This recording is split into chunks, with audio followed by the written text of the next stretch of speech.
জান্নাতের ভিতর মাজিদ নামের ময়দানে, এই ময়দানে আমার নবীজিকে ডাক দিয়ে বলেন, নবীজি আপনি একটু কুরআনুল কারীম তেলাওয়াত করেন। সুবহানাল্লাহ বলবেন না? আমার নবীজি যখন সূরা ইয়াসিন শুরু করে দিবেন, মানুষগুলো পাগলের মতন হয়ে তাকায়া থাকে দেখবেন আর শুনবেন। আল্লাহকে ডাক দিয়ে বলবে, আল্লাহ এত সুন্দর আওয়াজ হতে পারে, এত সুন্দর কণ্ঠ হতে পারে, আমরা কখনো কল্পনা করতে পারি না। আমার আল্লাহ কুদরত থেকে ডাক দিয়ে বলবে, ও জান্নাতি মানুষ, তোমরা কি এর চাইতেও কি সুন্দর আওয়াজ শুনতে চাও? এর চাইতেও কি তোমরা সুন্দর লেহান শুনতে চাও? এর চাইতেও কি তোমরা সুন্দর কণ্ঠ শুনতে চাও? আল্লাহর জান্নাতি মানুষগুলো ডাক দেয়া বলবে, আল্লাহ দাউদ পয়গম্বরের এত সুন্দর কণ্ঠ কল্পনা করা যায় না, কল্পনা করা যায় না। আমার নবীজির কণ্ঠ তো অত্যন্ত সুন্দর, কল্পনা করা যায় না। এর চাইতেও কি সুন্দর কণ্ঠ আছে আল্লাহ। আমার আল্লাহ কুদরত থেকে ডাক দিয়ে বলবে, জান্নাতি মানুষ এর চাইতেও সুন্দর কণ্ঠ আছে। জোরে বলি সুবহানাল্লাহ, নারায়ে তাকবীর। আল্লাহ ডাক দিয়ে বলবে, ও জান্নাতি মানুষেরা, দুনিয়াতে যত কণ্ঠ শিল্পীদেরকে কণ্ঠ শুনেছো, যত মানুষের গলা থেকে তোমরা শুনেছো, যত সুন্দর সুন্দর লেহান শুনেছো, এই কণ্ঠ দিয়েছি আমি আল্লাহ। আল্লাহ ডাক দিয়ে বলবে, ও বান্দা দাউদ পয়গম্বরের কণ্ঠ তোমরা শুনেছো, এই কণ্ঠ দিয়েছি আমি আল্লাহ। ও বান্দা তোমরা আমার হাবিবুল্লাহর কণ্ঠ থেকে তোমরা তেলাওয়াত শুনেছো, এই কণ্ঠ দিয়েছি আমি আল্লাহ। আর আজকে যার কণ্ঠ থেকে তোমরা শুনবা, তিনি আর কেউ নয়, তোমাদের মালিক আল্লাহ। জোরে বলি সুবহানাল্লাহ। মানুষগুলো তাকিয়ে থাকবে, আল্লাহ তাবারক তাআলা ডাক দিয়ে বলবে, ও নূরের ৭০,০০০ পর্দা সরে যাও, সরে যাও। আজকে জান্নাতি মানুষদের সাথে সাক্ষাৎ দিতে চাই, আজকে জান্নাতি মানুষের সাথে দিদার দিতে চাই। জান্নাতি মানুষের সাথে আমি একটু আড়াল নয়, আমি উন্মুক্ত হইতে চাই। জান্নাতি মানুষ আমাকে দেখার জন্য পাগল, আর আমিও কথা দিয়েছি জান্নাতের ভিতর আমি জান্নাতি মানুষদের সাথে সাক্ষাৎ দিব। সবাই যখন রেডি হয়ে থাকবেন আল্লাহকে দেখবেন, সবাই যখন জান্নাতি মানুষগুলো রেডি হয়ে থাকবেন যে আল্লাহর কণ্ঠে কোরআনুল কারীম শুনবেন, আল্লাহ সর্বপ্রথম ডাক দিয়ে বলবেন আর রহমান, কিন্তু ভিন্নভাবে পড়বেন আনির রহমান। জোরে বলেন মারহাবার। রহমান হলেন কে? আরো জোরে বলেন কে? আল্লাহর জান্নাতি মানুষগুলো এক নয়, দুই নয়, হাজার হাজার বছর পর্যন্ত বেহুশের মতন হয়ে পড়ে থাকবে, মানুষগুলো পাগলের মতন হয়ে থাকবে। আরে কি দেখলাম, কি দেখলাম, কি দেখলাম! জান্নাতি মানুষের পাশে থাকবে তাদের স্ত্রী। জোরে বলেন মারহাবা। এই জান্নাতির স্ত্রীগুলো ডাক দিয়া বলবেন, ও স্বামী গো, শুধুমাত্র কি এখানে বসেই থাকলে কি হবে? চলুন না আমরা চলে যাই। জান্নাত হুরেরা যখন তার স্বামীদের দিকে তাকাবে, কেমন যেন চোখ বড় বড় করে তাকাবে। জান্নাতি মানুষগুলো ডাক দিয়ে বলবে, ও হুর, কি ব্যাপার, কি ব্যাপার? আমাদেরকে দিকে এরকম করে তাকাও কেন? বলে, তাকাইতেছে আগে যেরকম সুন্দর ছিলে তার চাইতে কমসে কম কয়েক হাজার গুণ বেশি সুন্দর হয়ে গেছে। জোরে বলি মারহাবা, নারায়ে তাকবীর। মুসলমান বন্ধুরে আমার, আমার আল্লাহ রাব্বুল আলামিন ডাক দিয়ে বলেন, আলহামদুলিল্লাহি রাব্বিল আলামিন। আল্লাহ ডাক দিয়ে বলেন, প্রশংসা শুধুমাত্র একজন, আর তিনি হলেন কে? আমরাও বলি প্রশংসা হলে একমাত্র আল্লাহর, কিন্তু আমাদের বক্তব্যের সাথে কিন্তু কামল ঠিক নাই। তার মানে হলো আমার আল্লাহ রব্বুল আলামিন ডাক দিয়ে বলেন, কোরআনুল কারীমের সূরাতুন নাজম 53 নম্বর সূরা, আয়াত নম্বর হলো 32। আমার আল্লাহ রাব্বুল আলামিন সুন্দর করে ডাক দিয়ে বলেন, ফালা তুযাক্কু আনফুসাকুম হুয়া আ'লামু বিমানিত্তাকা। এই আয়াতের দিকে যাওয়ার আগে আমরা একটু বাস্তবতার দিকে যাই। আমরা যদি 2 জন অথবা 4 জন অথবা 5 জন যদি কোনো জায়গায় বসে থাকি গো মুসলমান, তাহলে আমাদের আলোচনা হয় কি? এইরকমই কিন্তু আলোচনা হয়। আমি অমুক জায়গায় দান করি, আমি অমুক মাদ্রাসায় টাকা দিই, আমি রোজা রাখি, আমি নামাজ পড়ি, আমি তেমন ইবাদত করতে পারি না, তেমন ইবাদত করতে পারি না, তবে মাঝে মধ্যে তাহাজ্জুদ নামাজ পড়ি। বলুন তো, তাহাজ্জুদ নামাজ পড়া, রোজা করা, নামাজ করা আর আল্লাহর রাস্তায় দান করা কার জন্য জোরে বলেন? যদি আল্লাহর জন্যই যদি হয়, তাহলে মানুষের কাছে বলার কোনো প্রয়োজন আছে কি? আল্লাহ ডাক দিয়ে বলেন, ফালা তুযাক্কু আনফুসাকুম হুয়া আ'লামু বিমানিত্তাকা। ও বান্দা, তোমাদেরকে পবিত্র মনে করো না। ও বান্দা, শোনো শোনো, তোমরা তোমাদের কথাটা প্রকাশ করো না। আমি আল্লাহ জানি, হুয়া আ'লামু বিমানিত্তাকা। তুমি কত বড় তাকওয়াবান, তোমরা কত বড় তাকওয়ান। আমরা যদি ধরে নি প্রশংসা করব কার? 1 নম্বরে আমরা খুঁজতেছিলাম, আমরা খোঁজার জন্য কোরআনুল কারীমের মধ্যে গেলাম, দেখলাম আমরা নিজেরাই নিজেদের প্রশংসা করতে পারবো না। অর্ডার কার? আল্লাহ বললেন, নিজেরা নিজেদের প্রশংসা করো না। 2 নম্বর হলো, আল্লাহ ডাক দিয়ে বলে, বান্দা তোমরা মুনাফিকদের প্রশংসা করো না। যারা ফাসিক তাদের যারা ফাসিক, যারা মুনাফিক, যারা বিধর্মী তাদের প্রশংসা করো না। কিন্তু আমাদের স্বভাব হলো এইরকম, অমুক ব্যক্তি এরকম বড় আমানতদার, অমুক ব্যক্তি এরকম ভালো মানুষ, অমুক দর্জি এরকম ভালো মানুষ, অমুক সেলুনের মানুষটা এরকম ভালো মানুষ। হ্যাঁ, ভালো মানুষ বলা যায়, কিন্তু যার মধ্যে ইমান নাই, সে মানুষটা যদি 1000 বছরও যদি ভালো কাজ করে যায়, তারপর প্রশংসার যোগ্য সে হতে পারে না। কারণ হলো এই জন্য তার মধ্যে ভালো কিছু থাকতে পারে, একটা জিনিস নাই, সেইটাই হলো ঈমান। মানুষের যদি ঈমান না থাকে তাহলে কিছু দাম আছে। এই জন্য আল্লাহ রাসূল সাল্লাল্লাহু আলাইহি ওয়াসাল্লাম ডাক দিয়ে বলেন, বান্দারে মুনাফিকদের কোনো প্রকারে প্রশংসা করা যাবে না। তাহলে আমরা খুঁজতেছিলাম প্রশংসা করব কার? এই কথা বলতে যে আমরা দেখলাম কোরআন থেকে যে আমরা নিজেরাই নিজেদের প্রশংসা করতে পারবো না। আবার দেখলাম মুনাফিকদের প্রশংসা করতে পারবো না, বিধর্মীদের প্রশংসা করতে পারবো না, মুনাফিকদের ফাসিকদের আমরা প্রশংসা করতে পারবো না। আবার একদল আছে সামনাসামনি প্রশংসা করে, এইরকম মানুষকেও কিন্তু প্রশংসা করা যাবে না। এ মুসলমান ইমানদার আল্লাহর গোলামেরা, ইতিপূর্বে মাহফিলের অবস্থা এরকম ছিল গো, যেখানে মাহফিল হোক না কেন, আমার নেতা তোমার নেতা, আমার নেতার চরিত্র ফুলের মতন পবিত্র, এইরকম বক্তব্য চলছে কি চলে নাই? আমরাও বলি এমন নেতার নেতা নামাজ পড়ে না 5 ওয়াক্ত, গাঞ্জা টানে 6 ওয়াক্ত, এইরকম নেতা আছে কি নাই? নির্বাচন আসলে ওরে বাবা কি অবস্থা!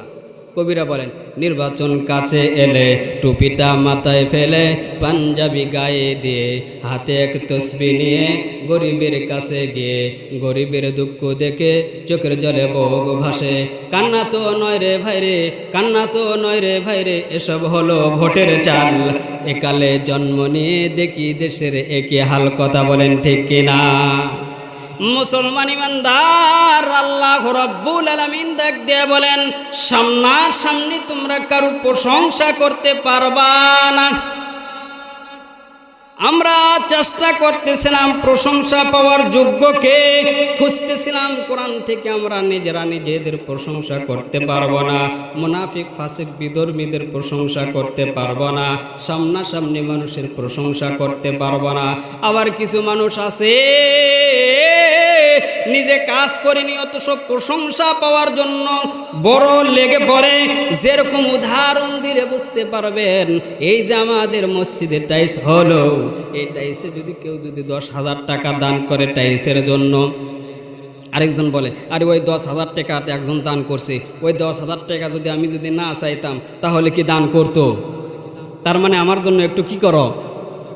আল্লাহ বলেন এই সমস্ত মানুষের প্রশংসা করা যাবে না, যাবে না।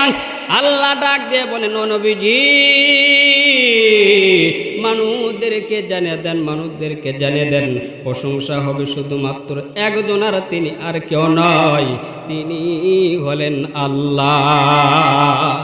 মুসলমান ইমানদার আল্লাহ রাব্বুল আলামিন নবীজিকে জানিয়ে দিলেন ওয়াকুলিল হামদুলিল্লাহ। নবীজি আপনি জানিয়ে দেন, মানুষদেরকে শিখিয়ে দেন সমস্ত প্রশংসা হবে কার? আমরা বলতেছিলাম প্রশংসা করব কার? নিজের প্রশংসা নিজে করতে পারবো না, মুনাফিকদের প্রশংসা করতে পারবো না, ফাসিকদের প্রশংসা করতে পারবো না। আবার যে মানুষ প্রশংসা পাওয়ার যোগ্য নয় তারও আমরা প্রশংসা করতে পারবো না। এগুলো সব আমরা দেখলাম, কেউ প্রশংসা পাওয়ার যোগ্য নয়। যোগ্য শুধু একজন, তিনি আর কেউ নয়, আপনার আমার রব, তিনি হলেন আল্লাহ। জোরে বলি সুবহানাল্লাহ। আমরা সাধারণত জানি ওই সমস্ত মানুষকে অথবা জিনিসকে আমরা বেশি প্রশংসা করি, আন্তরিকতা করি, যার ভিতর 4টা গুণ আছে কমসে কম। কয়টা গুণ? জোরে বলেন। আমি কিন্তু বলতেছিলাম যে প্রশংসা আজকের আলোচনা, আর প্রশংসা করব কার? প্রশংসা উপযোগী কে? আর প্রশংসা করলে বান্দার কি লাভ? মুসলমান ইমানদার যে কথা বলতেছিলাম, আমরা সাধারণত মানুষের দিকে অথবা কোন বস্তুর দিকে যদি আমরা প্রশংসা করি তাহলে 4টা জিনিসকে আমরা ফলো করি। 1 নম্বর হলো কোনো মানুষের যদি সুন্দর কণ্ঠ হয়, কোনো মানুষের যদি সৌন্দর্য ভালো থাকে, আরে আজহারি সাহেবের কত সুন্দর কণ্ঠ, আহারে দেলোয়ার হুসাইন সাইদির কত সুন্দর কণ্ঠ, আল্লাহ তাবারক তাআলা তার কবরকে জান্নাতের বাগান বানাক। সবাই বলি আল্লাহুম্মা আমিন। এই হলো প্রশংসার আর অমুক মানুষের সৌন্দর্য এত সুন্দর। আচ্ছা বলুন তো, আজ হারিকে যে কণ্ঠ দিয়েছে, আমির হামজাকে যে কণ্ঠ দিয়েছে, এই কণ্ঠ শিল্পী যতগুলো আছে এদেরকে যেরকম কণ্ঠ দিয়েছে, আপনাকে আমাকে যে কণ্ঠ দিয়েছেন তিনি হলেন কে? আরো জোরে বলেন, তিনি হলেন কে? নারায়ে তাকবীর। দেখি একটু 2 হাত উঁচু করেন তো। লিল্লাহি তাকবীর, নারায়ে তাকবীর। আপনাদের কি খারাপ লাগতেছে? মুসলমান ইমানদার বলতেছিলাম 4টা গুণ যার ভিতর থাকে কমসে কম, তাদের আমরা বেশি প্রশংসা করে থাকি। 1 নম্বর হলো যার কণ্ঠ ভালো, 2 নম্বর যার ভিতর সৌন্দর্য আছে। পৃথিবীতে যত সুন্দর বস্তু দেখেন না কেন, এই সুন্দর বস্তুকে সৃষ্টি করেছে। এ মুসলমান বুঝানোর জন্য বলি, জান্নাতি মানুষদেরকে যখন জান্নাতি দোয়া হবে, জাহান্নামী মানুষদেরকে যখন জাহান্নামী দোয়া হবে, আমার আল্লাহর পক্ষ থেকে একজন ফেরেশতা ডাক দিয়ে বলবে, ও জাহান্নামীরা শুনে রাখো, আজ থেকে তোমরা এখানেই থাকবে, তোমাদের প্রতিফল এখানেই দোয়া হয়েছে। ও জান্নাতি মানুষ, তোমাদেরকে জান্নাতে আল্লাহ তাবারক তাআলা দিয়েছে, আজীবন তোমরা জান্নাতে থাকবে। এই জান্নাত থেকে তোমাদের আর বাইর হওয়ার লাগবে না। একটু জোরে বলা যাবে নাকি সুবহানাল্লাহ? আল্লাহ তাবারক তাআলার ফেরেশতা ডাক দিয়ে বলে, ও জান্নাতি মানুষেরা, আল্লাহ যেইটার কথা বলেছে তোমরা কি পেয়েছো? আল্লাহর ফেরেশতার বলার সঙ্গে সঙ্গে আল্লাহর জান্নাতি বান্দারা ডাক দিয়ে বলবে, ও গো আল্লাহর ফেরেশতা, আল্লাহ যেইটা বলেছে পেয়েছি, কিন্তু একটা জিনিস এখন পর্যন্ত পাই নাই। জোরে বলে মারহাবা। ডাক দিয়ে বলবে, ও জান্নাতি মানুষ, সেইটা আবার কি? জান্নাতি মানুষগুলো ডাক দিয়ে বলবে, ওগো আল্লাহর ফেরেশতা শোনো, দুনিয়াতে এইটা সেইটা খেয়েছি, ওই রকমই ফল পাওয়া দেখা যায়, ওই রকম নামে ফল পাওয়া যায়, স্বাদ যদিও অনেক তুলনা করা যায় না। এইগুলার জন্য কিন্তু আমরা ইবাদত করিনি, আমরা ইবাদত করেছি একমাত্র আল্লাহর সাথে দিদার করার জন্য। জোরে বলি মারহাবা। আল্লাহর ফেরেশতা ডাক দিয়ে বলে, ও জান্নাতি মানুষ, আল্লাহ যেহেতু বলেছে কোনো প্রকারে জান্নাতি মানুষদের কিছু অভাব রাখবে না, সব কিছু পূরণ করে দেবে। এবার জান্নাতি ফেরেশতাটা ডাক দিয়ে বলবে, ও জান্নাতি মানুষ, আল্লাহ তাবারক তাআলা তোমাদের জন্য একটা সুসংবাদ দিয়েছে। মারহাবার বলেন। জান্নাতি ফেরেশতা ডাক দিয়ে বলবেন, ও জান্নাতি মানুষেরা, আল্লাহ তাবারক তাআলা তোমাদের সাথে সাক্ষাৎ দিবেন, আর স্বয়ং আল্লাহ রব্বুল আলামিন তোমাদেরকে কোরআন শোনাইবেন। তোমরা যাও তাড়াতাড়ি মাজিদ নবী স্থানে তোমরা হাজির হও। জান্নাতি মানুষগুলো শুনতে পারবেন মাজিদ নবী স্থানে সবাইকে যখন আহ্বান করা হবে, আল্লাহ তাবারক তাআলা জিবরাইলকে ডাক দিয়ে বলবেন, জিবরাইল, আমি আমার জান্নাতি বান্দাদের সাথে সাক্ষাৎ করতে চাই রে। অতএব তুমি মাজিদ নামের ময়দানটাকে তুমি সুন্দর করে সাজিয়ে দাও। জিবরাইল ডাক দিয়ে বলবে, আল্লাহ কি দিয়ে সাজাবো? হযরত জিবরাইলকে ডাক দিয়া বলেন, ও জিবরাইল, আমার নূর দিয়া জান্নাতের প্যান্ডেলটা করে দাও। জোরে বলে সুবহানাল্লাহ, নারায়ে তাকবীর। আহারে সেই সময়টা কত যে মজার হবে, সেই সময়টা কত যে মধুর হবে। আল্লাহ তাবারক তাআলা হযরত জিবরাইলকে ডাক দিয়া বলেন, ও জিবরাইল, প্যান্ডেলটা তুমি নূর দিয়ে তুমি সাজায়া দাও। ডাক দিয়া বলবে, আল্লাহ আপনার জান্নাতি বান্দারা বসবে কোথায়? আল্লাহ কুদরত থেকে ডাক দিয়ে বলবে, জিবরাইল, আমার বান্দাদেরকে নূরের একটা করে চেয়ার দিয়ে দাও, সবাইকে আওয়াজ করে দাও, আমার জান্নাতি মানুষ যেন একাই আসে না, সঙ্গে যেন তাদের সঙ্গিনী হুরদেরকে নিয়ে আসে। জোরে বলি সুবহানাল্লাহ। নবীজির সুন্নত হলো স্ত্রীদেরকে নিয়ে বেড়ানো। আমরা নিজে এখানে সেখানে বেড়াই, কিন্তু স্ত্রীদেরকে আমরা নিয়ে বেড়াইতে চাই। জোরে বলেন চাই। নবীজির সুন্নত হলো নবীজি সাল্লাল্লাহু আলাইহি ওয়াসাল্লাম তার স্ত্রীদেরকে নিয়ে বিনোদন করতেন। ও মুসলমান ইমানদার আল্লাহর গোলাম, যে কথা বলতেছিলাম, আল্লাহ তাবারক তাআলার পক্ষ থেকে জানানো হবে, ও জিবরাইল, জান্নাতটাকে নূর দিয়ে সাজায় দাও। ঠিক নূর দিয়ে সুন্দর করে সাজায় দেবে। জান্নাতে চেয়ার দিয়ে দাও, জান্নাতের ওই মাজিদ নবী স্থানের চেয়ার দিয়ে দাও। প্রথমে বসবে আমার নবী রাসূল আউলিয়া ইকরামগণ, তারপরে আস্তে আস্তে করতে করতে জান্নাতের সমস্ত মানুষগুলো বলবে। শুধু হাজার হাজার মানুষ নয়, লক্ষ লক্ষ কোটি কোটি মানুষগুলো বলবে। সেই ময়দানটা অত্যন্ত চমৎকার হবে। মুসলমান ইমানদার আল্লাহর গোলাম, বড় মজার বিষয়, আমার আল্লাহ তাবারক তাআলা ডাক দিয়ে বলবে, হাবিব, আপনি কোথায়? আপনি নিচে বসে থাকতে পারবেন না, আপনি আসেন আসেন আসেন আসেন, আপনি আমার পাশে চেয়ারে বসে যান। জোরে বলি সুবহানাল্লাহ।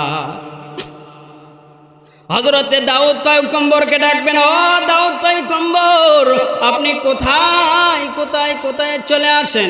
হযরতে দাউদ পয়গম্বরকে ডাকা হবে। হযরতে দাউদ পয়গম্বর চলে আসবে। হযরতে দাউদ পয়গম্বর থাকবেন স্টেজে, আমাদের নবী সরদারে আলম থাকবেন স্টেজে। আল্লাহ তাবারক তাআলা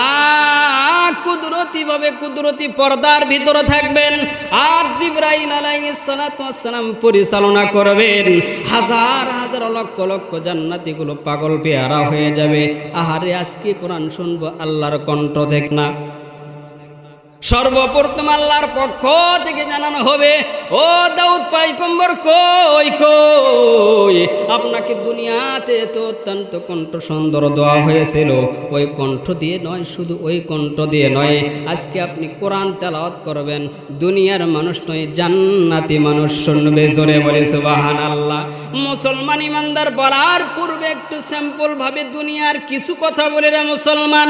হযরতে দাউদ পয়গম্বর যখন দুনিয়াতে ছিলেন, আল্লাহ তাবারক তাআলা তাকে এত সুন্দর কণ্ঠ দান করেছিলেন, এত সুন্দর লেহান দান করেছিলেন রে মুসলমান। হযরতে দাউদ পয়গম্বরের উপর যে কিতাব নাজিল করেছিলেন, সেই কিতাবের নাম কি? জোরে বলেন কি? জাবুর কিতাব। তিনি যদি তেলাওয়াত করতেন, আল্লাহ তাবারক তাআলা তার কণ্ঠে এত মধু দিয়েছিল, এই কণ্ঠের আওয়াজ যদি দক্ষিণ উত্তর পূর্ব পশ্চিম যাইত, ওপরে অথবা নিচে যাইত রে মুসলমান, যত দূর পর্যন্ত দাউদ পয়গম্বরের জাবুর কিতাবের তেলাওয়াতের কণ্ঠ যাইত, এত দূর পর্যন্ত যতগুলো মাখলুক ছিল গো, সমস্ত মাখলুকগুলো হযরতে দাউদ পয়গম্বরের কণ্ঠে তেলাওয়াত শোনার জন্য পাগল হয়ে যায়। তো জোরে বলে সুবহানাল্লাহ। এত সুন্দর কণ্ঠ। ও মুসলমান ইমানদার, ও পর্দার আলালের মা, ও পর্দার আলালের বোন, একটু দিল লাগে শোনো। মন কি চায় না জান্নাতের ভিতর কোরআন শুনে? মন কি চায় না জান্নাতের ভিতর আল্লাহর সাথে দিদার হোক? মন কি চায় না নিজের স্বামীর সাথে বসে মজলিসে জান্নাতের ভিতর আল্লাহকে দেখি? ও মুসলমান ইমানদার আল্লাহর গোলাম, আল্লাহ তাবারক তাআলা দাউদ পয়গম্বরকে এত সুন্দর কণ্ঠ দিয়েছিলেন। ছোট্ট একটা কথা আমি আপনাদের সামনে উপস্থাপন করি। হযরতে দাউদ পয়গম্বর একদিনের কথা, তিনি যখন জাবুর কিতাব যখন তেলাওয়াত করতেছিলেন, এই আওয়াজ যখন আসমানের একটি উড়ন্ত পাখির কানে গেল, এই আওয়াজ পাওয়ার সঙ্গে সঙ্গে এই পাখিটা এসে পাশে বসে গেল, বসে শুনতেছিল। শুধু তাই নয়, জাবুর কিতাব যখন তার কণ্ঠ দিয়ে তেলাওয়াত করেন, আশপাশে মানুষগুলো বেরি হয়ে যায়। জাবুর কিতাব যখন তার কণ্ঠ দিয়ে তেলাওয়াত করেন, এই আওয়াজ যত দূর পর্যন্ত যাইত গো, এত দূর পর্যন্ত যত মাখলুক ছিল, সমস্ত মাখলুকগুলো তার কণ্ঠে পাগল ছিল। জোরে বলে সুবহানাল্লাহ। এত মধুর কণ্ঠ, এত মধুর কণ্ঠ। আল্লাহর নবী সাল্লাল্লাহু আলাইহি ওয়াসাল্লাম বলেছেন, জান্নাতে যেগুলো মানুষ হবে সবার কণ্ঠ দাউদ পয়গম্বরের মতো হবে। জোরে বলে সুবহানাল্লাহ। মুসলমান ইমানদার যে কথাগুলো বলতেছিলাম, আল্লাহ রাব্বুল আলামিন হযরতে দাউদ পয়গম্বরকে ডাক দেবেন, দাউদ পয়গম্বর আপনাদের কি স্মরণ আছে নাকি? হযরতে দাউদ আলাইহিস সালাতু ওয়াস সালাম তিনি যখন চলে আসবেন, আসার পর ডাক দিয়ে বলবে, আল্লাহ আমার প্রতি তো আপনি জাবুর কিতাব নাজিল করেছিলেন, আমি তো কোরআন পাইনি, কিভাবে আমি কোরআনটাকে তেলাওয়াত করব? আল্লাহ ডাক দিয়ে বলবেন, ও দাউদ পয়গম্বর, চিন্তা করার কোনো কারণ নাই। আজকে আমি কুদরতিভাবে আপনাকে কোরআনের হাফেজ বানায় দেব। জোরে বলি সুবহানাল্লাহ। আজকেও যারা সিনার ভিতর কোরআন নিয়ে ঘোরে, আল্লাহর কুদরত ছাড়া উপায়। আমাদের সভাপতি ভাই বা আমাদের গ্রামের কৃতি সন্তান, তার একটা ছোট্ট সন্তান আছে, সম্ভবত 8 বছর বয়স। 8 বছর বয়স সেই সন্তান কোরআনের হাফেজ। চিন্তা করতে পারেন, আল্লাহর কুদরত ছাড়া কি এই সিনার ভিতর কোরআন রাখা কি সম্ভব? আল্লাহ ডাক দিয়ে বলবেন, ও দাউদ পয়গম্বর, চিন্তা করার কোনো কারণ নাই, চিন্তা করার কোনো কারণ নাই। আপনি কোরআন তেলাওয়াত করুন। আজকে সূরাতুল মুজাম্মিল অথবা মুদ্দাথির আল্লাহর পয়গম্বর হযরতে দাউদ আলাইহিস সালাতু ওয়াস সালাম সেই দিন কোরআন তেলাওয়াত করবেন কোরআন থেকে।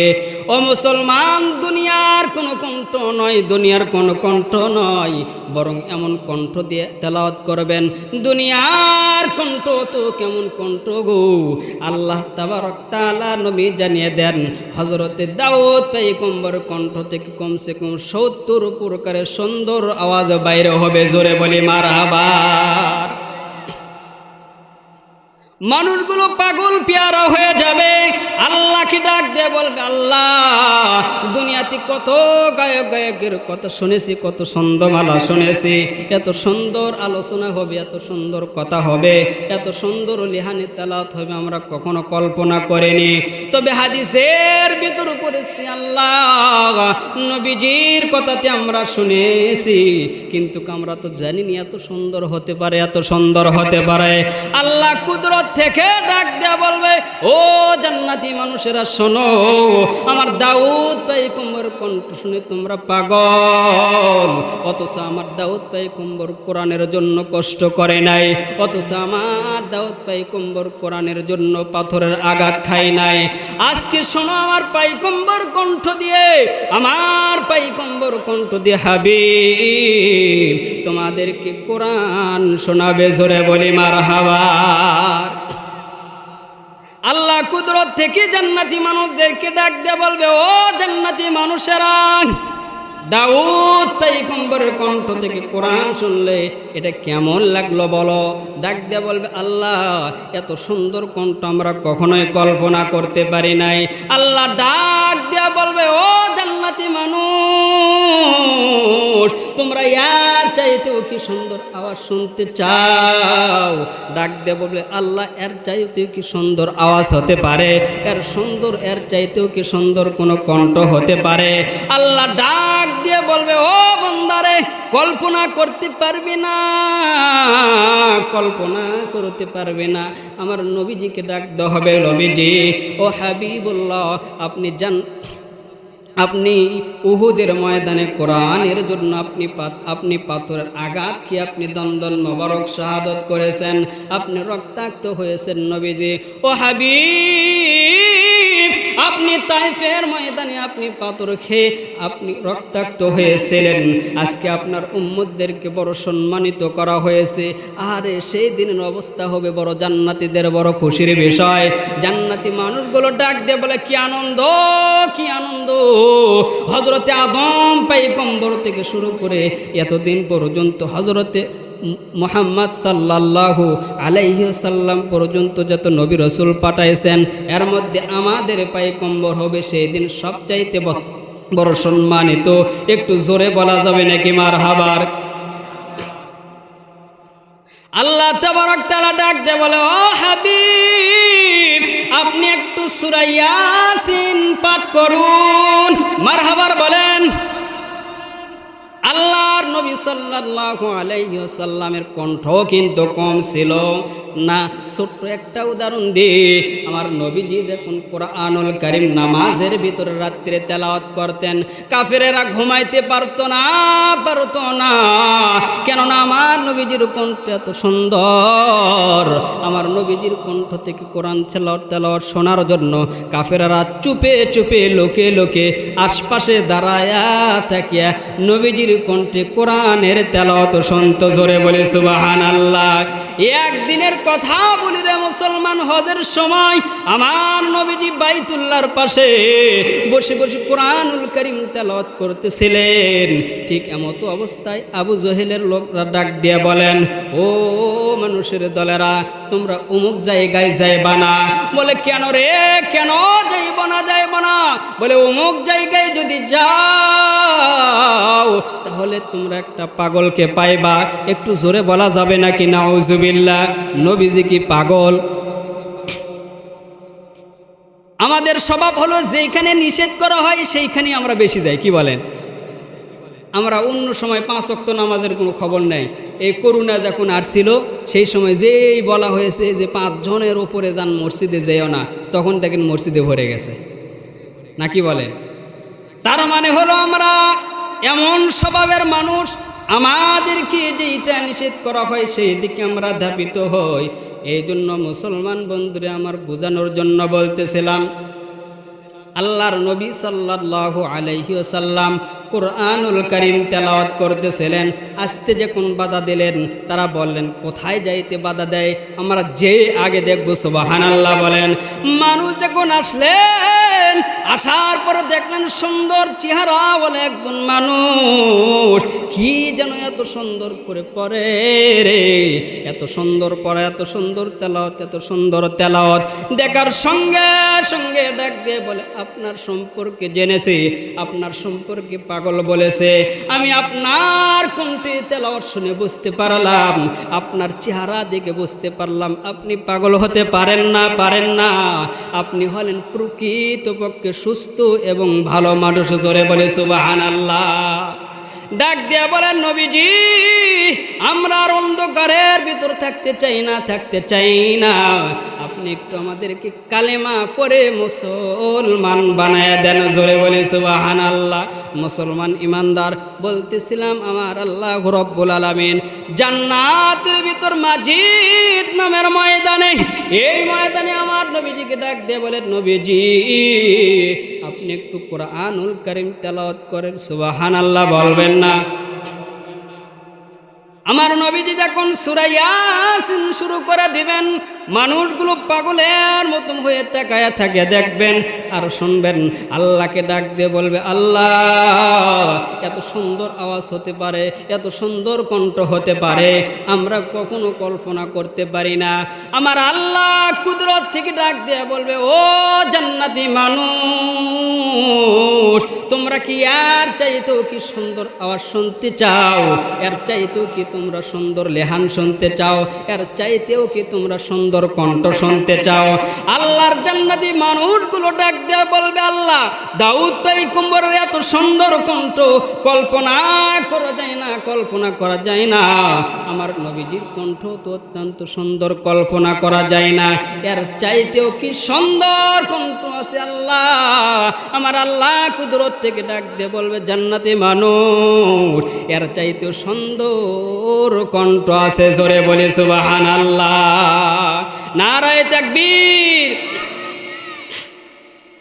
আল্লাহ ডাক দিয়ে বলবে, ও জান্নাতি মানুষেরা, দুনিয়াতে যত কণ্ঠ শিল্পীদেরকে কণ্ঠ শুনেছো, যত মানুষের গলা থেকে তোমরা শুনেছো, যত সুন্দর সুন্দর লেহান শুনেছো, এই কণ্ঠ দিয়েছি আমি আল্লাহ।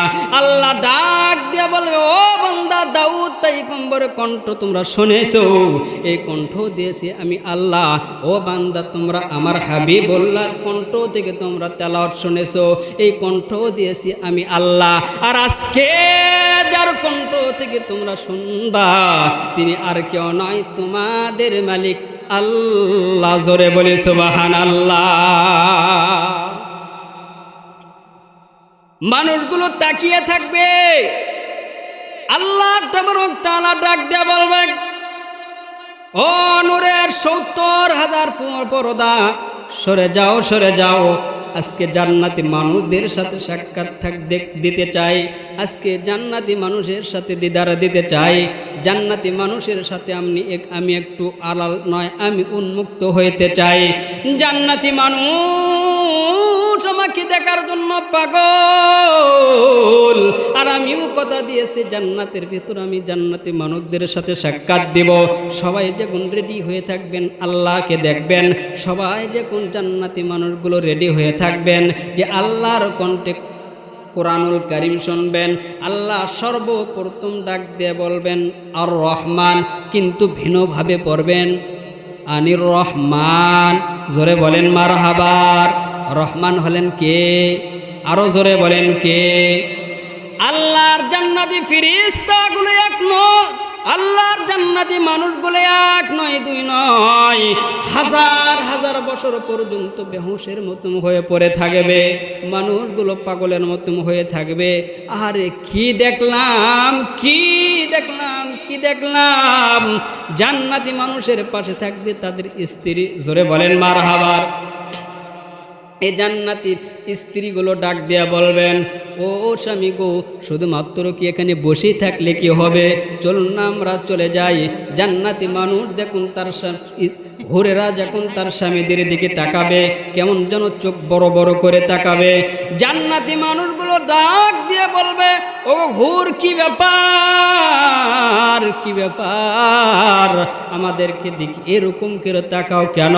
বলে তাকাইতেছে আগে যেরকম সুন্দর ছিলে তার চাইতে কমসে কম কয়েক হাজার গুণ বেশি সুন্দর হয়ে গেছো। জোরে বলি মারহাবার, নারায়ে তাকবীর। আহা, সেই দিন আল্লাহ তাবারক তাআলাকে দেখা এবং তার কণ্ঠে কোরআন শোনা কত যে মধুর হবে। তার সৌন্দর্য দেখে আল্লাহর বান্দারাগুলো মাতোয়ারা হয়ে যাবে। আমরা সাধারণত জানি আসমান সুন্দর, জমিন সুন্দর, মানুষ সুন্দর, মাখলুক সুন্দর, সুন্দরে সুন্দরে পাল্লা, জানি না কত সুন্দর তুমি আল্লাহ। বলেন না, জানি না কত সুন্দর তুমি আল্লাহ। নারায়ে তাকবীর। মুসলমান ইমানদার বলতেছিলাম আল্লাহর প্রশংসা। এই আলোচনা করতে যে আমরা বলতেছিলাম নিজেদের প্রশংসা করা যাবে না, ফাসিকদের প্রশংসা করা যাবে না। কয়েকটা আমরা বর্ণনা করেছি, শুনেছি, আর আমরা বুঝতে পারলাম যত গুণে গুণান্বিত, প্রশংসা পাওয়ার উপযুক্ত তিনি কেউ নয়, কেউ নয়, শুধুমাত্র একজন। একটু জোরে আওয়াজ দিয়ে বলেন তিনি হলেন কে? আল্লাহ তাবারক তাআলা ডাক দিয়ে বলেন, আলহামদুলিল্লাহি রাব্বিল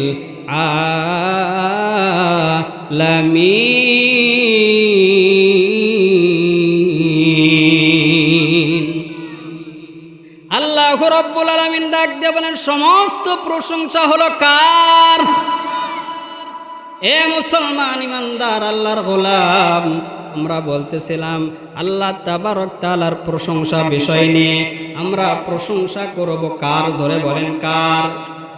আর প্রশংসা যদি করি তাহলে লাভ আছে না নাই?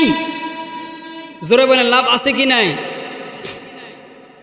আলহামদু, আলহামদু এই শব্দ ব্যবহার করতে 8টা হরফের প্রয়োজন আছে। জোরে বলেন কয়টা? আল্লাহর বান্দাগুলো যখন আলহামদু ডাক দেয়া বলে আল্লাহকে, আল্লাহ তোমার প্রশংসা, আলহামদুলিল্লাহ। আল্লাহ যেন কুদরত থেকে ডাক দেয়া বলে, বান্দা আলহামদুলিল্লাহ বললি, আমার প্রশংসা করলি, 8টা অক্ষর দিয়ে আমার নামটা প্রশংসা করলে, 8টা হরফ বিশিষ্ট একটি শব্দ দিয়ে আমার প্রশংসা করলে। ও বান্দার শোন, এই 8টা হরফ দিয়ে আমার যে প্রশংসা করলি, বান্দারে শোনো, এই আলহামদুলিল্লাহ বলার কারণে আমি ঘোষণা দিয়ে দিলাম। আল্লাহ ডাক দিয়ে বলেন, ঘোষণা দিয়ে দিলাম, বান্দা আলহামদুলিল্লাহি রাব্বিল আলামিন বলার কারণে তোমার জন্য জান্নাতের 8টা দরজা বরাদ্দ করা হলো। জোরে বলে সুবহানাল্লাহ। 1 নম্বর প্রশংসা করব কার? জোরে বলেন কার? কোনো নেতার প্রশংসা নয়, প্রশংসার মধ্যে বাড়াবাড়ি নয়, আবার নিজেরও প্রশংসা নয়। প্রশংসা হবে শুধুমাত্র একজন, আর তিনি হলেন কে? আল্লাহ। আমরা বলতেছিলাম উপযোগীকে এ কথা বলতে যে আল্লাহ তাবারক তাআলার জান্নাতি মানুষ জান্নাতের ভিতরে মাজিদ নামী স্থানে আল্লাহর সাথে সাক্ষাৎ করে দেখবে আল্লাহ এত সুন্দর, আল্লাহর কণ্ঠ এত সুন্দর, এত সুন্দর কণ্ঠ, এত সুন্দর তার কুদরতি কণ্ঠ, কুদরতি চেহারা। এই দেখে মানুষগুলো বলবে আসলেই আল্লাহর প্রশংসা করা দরকার এবং প্রশংসা পাওয়ার যোগ্য একজনে, তিনি হলেন কে? আর আমরা প্রশংসা করি অনেক মানুষের এরকম যে অমুকের টাকা আছে, পয়সা আছে, অর্থ আছে, সম্পত্তি আছে, ক্ষমতা আছে। বলুন তো তাদের প্রশংসা করি কি করি না? আচ্ছা, যার টাকা আছে, অনেক টাকা আছে, উদাহরণ দিই, আমাদের গ্রামে অনেক ধনাঢ্য ব্যক্তি ছিল, নাকি বলেন?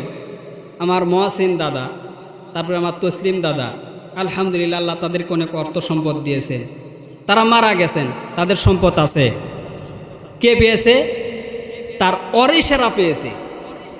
যতক্ষণ পর্যন্ত সে ছিল, সে সম্পদ কার ছিল? তাদের ছিল। আল্লাহ তাবারক তাআলা তাদের কবরগুলোকে জান্নাতের বাগান বানাক, সবাই বলে আল্লাহুম্মা আমিন। তো প্রিয় সুধী, মানুষ বেঁচে থাকা অবস্থায় সম্পদ থাকে, মারা যাওয়ার পর তার সম্পদ থাকে না, ওয়ারিসের হয়ে যায়। এই ওয়ারিস যখন মারা যায়, এই সম্পদ তার ওয়ারিস পেয়ে যায়, তার ওয়ারিস যখন মারা যায় তার ওয়ারিস পায়। এরকম করতে করতে অনেক দূর পর্যন্ত যায়, যাওয়ার পর সম্পদ হারাও হয়ে যায়। এরকম হয় কি হয় না? তার মানে হলো সম্পদ সব সময় মানুষের এক থাকে না, আর এই সম্পদ মানুষের নয়। জোরে বলেন কার? আরেকটা কথা, তা হলো এই যে ক্ষমতা, এই ক্ষমতা কি সবসময় মানুষের কাছ থাকে? আরে কি ক্ষমতা! এই ক্ষমতার বলে কত মসজিদের মেম্বার থেকে ইমাম সাহেবদেরকে নামিয়ে দিয়েছে, কত ক্ষমতার বলে মসজিদের ইমাম সাহেবকে বেজ্জিতি করেছে, কত স্টেজ থেকে মাইক কেড়ে নিয়েছে। তাদেরকে ক্ষমতা আছে? জোরে বলেন আছে? ক্ষমতা দূরের কথা, তাদের জীবন এখন পকেটকে নিয়ে দৌড়াচ্ছে। কথা বলেন ঠিক কিনা? এই তো হলো অবস্থা। তো যাদের সম্পদ সব সময় থাকে না, তারা এক সময় গরিব হয়ে যায়। যাদের ক্ষমতা সব সময় থাকে না, ক্ষমতা হারা হয়ে যায়, তারা হলো কে? মাখলুক। তারা হলো কে? আর যিনি হলেন আল্লাহ, তার ক্ষমতার কোনো কমতি আছে? তার রাজত্বর কোনো কমতি আছে? মুসলমান ইমানদার যেই কথাটা বলতেছিলাম আপনাদের খিদমতে, আল্লাহ তাবারক তাআলা সূরাতুত তাগাবুনের 1 নম্বর আয়াতের ভেতর জানিয়ে দিলেন, ইউসাব্বিহু লিল্লাহি মা ফিস সামাওয়াতি ওয়া মা ফিল আরদ। আসমান এবং জমিনের মালিককে জোরে বলেন, আরো জোরে বলেন কে? আল্লাহ ডাক দিয়া বলেন, আসমান এবং জমিনের ভিতরে যা কিছু আছে, যত মাখলুক আছে রে, সমস্ত মাখলুকগুলো এক আল্লাহর তাসবিহ পাঠ করে। জোরে বলা যাবে নাকি সুবহানাল্লাহ? আল্লাহ ডাক দিয়া বলে, লাহুল মুলকু ওয়া লাহুল হামদু। লাহুল মুলক, সমস্ত কিছুর মালিক কে? ওয়া লাহুল হামদ, আসমান জমিন যেহেতু আল্লাহর, আল্লাহ যেহেতু সব কিছুর মালিক, তার কোনো কমতি নাই, তার ক্ষমতার কোনো কমতি নাই, ক্ষমতার কোনো ক্ষয় নাই, রাজত্বর কোনো ক্ষয় নাই, তার সম্পত্তিরও কোনো ক্ষয় নাই। তিনি হলেন একজন। তিনি কে? তিনি কে? তিনি কে? জোরে বলেন, লাহুল মুলক ওয়া লাহুল হামদ ওয়া হুয়া আলা কুল্লি শাইইন কাদির। সমস্ত ক্ষমতার ক্ষমতাবান কে? আরো জোরে বলেন কে? সমস্ত ক্ষমতার ক্ষমতাবান হলেন আল্লাহ। এই জন্য প্রশংসা পাওয়ার যোগ্য হলেন একজন, তিনি হলেন কে? কোনো মুসলমান, কোনো মুমিন মুসলমান যদি আল্লাহর প্রশংসা করে মুসলমান, তাহলে আল্লাহ তাবারক তাআলা কুদরত থেকে ডাক দিয়ে বলে, ওই প্রশংসা করার কারণে বান্দারে, তোমার জন্য জান্নাতের 8টা দরজা বরাদ্দ করা হলো। এই প্রশংসা করার কারণে তোমার জন্য জান্নাতের 8টা দরজা বরাদ্দ করা হলো। তোমরা যদি নামাজ নিয়ে, ঈমান নিয়ে, আখলাক নিয়ে, চরিত্র নিয়ে যদি তোমরা আমার কাছে আসতে পারো, তাহলে বান্দা শুনে রাখো, শুকরিয়া আদায় করার কারণে তোমার জন্য বরাদ্দ করা হলো, তোমার ইচ্ছা মতো যে দরজা পছন্দ হয় সেই দরজা দিয়ে আমার জান্নাতে প্রবেশ করবে। জোরে বলি সুবহানাল্লাহ। মুসলমান ইমানদার সব চাইতে বড় কথা হলো, লাভ হলো, আল্লাহ তাবারক তাআলা সূরাতুল ইব্রাহিমের 7 নম্বর আয়াতের একটি অংশের ভিতরে জানিয়ে দিলেন, লা ইন শাকারতুম লা আযীদান্নাকুম ওয়া লা ইন কাফারতুম ইন্না আযাবি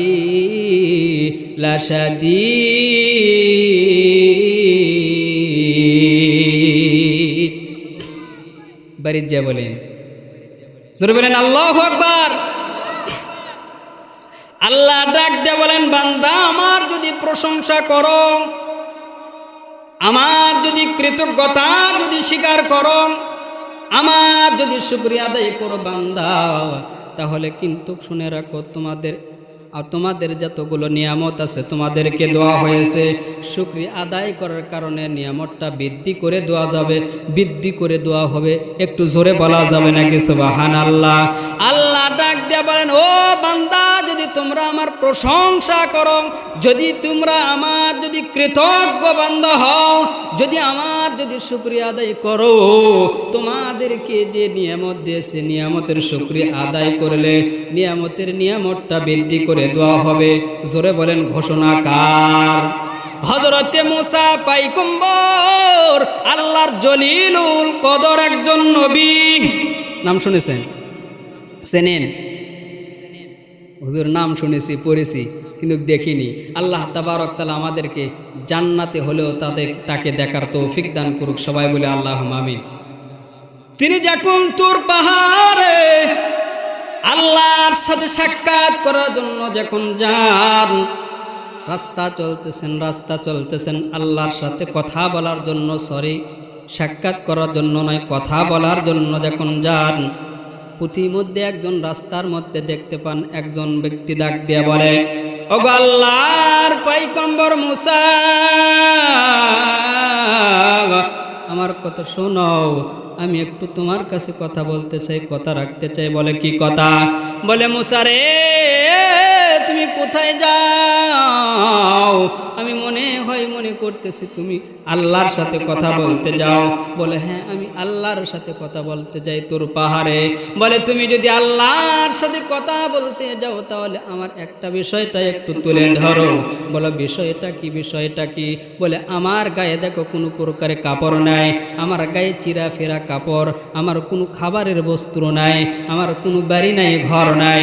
একটু আল্লাহর কাছে বলিও, একটু আল্লাহর কাছ থেকে জানিও কোন আমল করলে, কিভাবে চললে, কি পদ্ধতি অবলম্বন করলে আল্লাহ তাবারক তাআলা আমার এই অভাবটা মোচন করে দেবেন। হযরতে মুসা আলাইহিস সালাতু ওয়াস সালাম চলতেছিলেন, সংক্ষেপে করে দেই।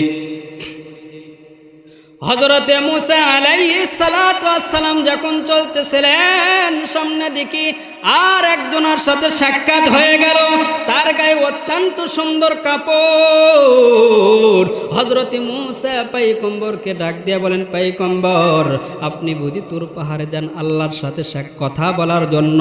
বলে হ্যাঁ, আল্লাহর সাথে কথা বলার জন্য আমি তুর পাহাড়ে যাই। ডাক দিয়ে বলেন, ও আল্লাহর পয়গম্বর, তাহলে আমার একটা কথা একটু জানিয়ে দিন আল্লাহকে একটু বলিন। আল্লাহ তাবারক তাআলা আমাকে অত্যন্ত সম্পদ দিয়েছে, আল্লাহ তাবারক তাআলা আমাকে অত্যন্ত সম্পদ দিয়েছে, টাকা পয়সা দিয়েছে। এই টাকা পয়সার জ্বালায় আমি, এই সম্পত্তির জ্বালায় আমি ভালোভাবে চলতে পারি না, সব সময় টেনশনে থাকি, নামাজ রোজা আমি ঠিক রকম করতে পারি না। কোন আমল করলে সম্পদটাকে একটু কমানো যায়, কোন আমল করলে সম্পদটাকে একটু কমানো যায়, একটু আল্লাহর কাছ থেকে জানিয়ে আসো। ও মুসা, আল্লাহর কাছ থেকে জানিও আমার সম্পদ স্বাভাবিক হবে কিভাবে। হযরতে মুসা পয়গম্বর যখন আল্লাহর কাছে কথাটা উপস্থাপন করেছেন, হযরতে মুসা পয়গম্বরকে ডাক দিয়ে বলেন, মুসা রে, ধনী ব্যক্তিকে জানিয়ে দিও সে যেন শুকরিয়া আদায় না করে, সে যেন অকৃতজ্ঞ হয়। যদি শুকরিয়া আদায় না করে আর যদি অকৃতজ্ঞ হয় তাহলে তার সম্পদ আস্তে আস্তে কমে যাবে। জোরে বলা যাবে নাকি নাউজুবিল্লাহ? এই কথা যখন ধনাঢ্য ব্যক্তিকে ডাক দেয়া বলেন, তোমার শুকরিয়া আদায় করা যাবে না। ডাক দিয়ে বলেন, না না না, এত বড় নাফরমান হতে পারি না, এত বড় নাফরমান হতে পারে না। আল্লাহ আমাকে এইটা দিয়েছে, সেইটা দিয়েছে, অনেক কিছু দিয়েছে, আল্লাহর প্রশংসা সারতে পারে না। আলহামদুলিল্লাহ বলেই যাব, আল্লাহর প্রশংসা করে যাব। কিতাবের ভিতর আসছে ওই মানুষটা ধনাঢ্য ব্যক্তি উট থেকে দুধ দহন করতেছিলেন। এই আলহামদুলিল্লাহ বলার সঙ্গে সঙ্গে সমস্ত দুধকে আল্লাহ স্বর্ণেতে পরিণত করে দিয়েছেন। জোরে বলে সুবহানাল্লাহ। ওই তো বলেছিলাম, লা ইন শাকারতুম লা আযীদান্নাকুম ওয়া লা ইন কাফারতুম। আল্লাহ তাবারক তাআলার নবী হযরতে মুসা আলাইহিস সালাতু ওয়াস সালাম আবার যখন গরিব মানুষটার সাথে সাক্ষাৎ হয়ে গেল, ডাক দিয়ে বললেন, তোমার অভাবটা মোচন হয়ে যাবে যদি তুমি বেশি বেশি শুকরিয়া আদায় করো। ডাক দিয়ে বলেন, মুসা, কি জন্য আমি শুকরিয়া আদায় করব?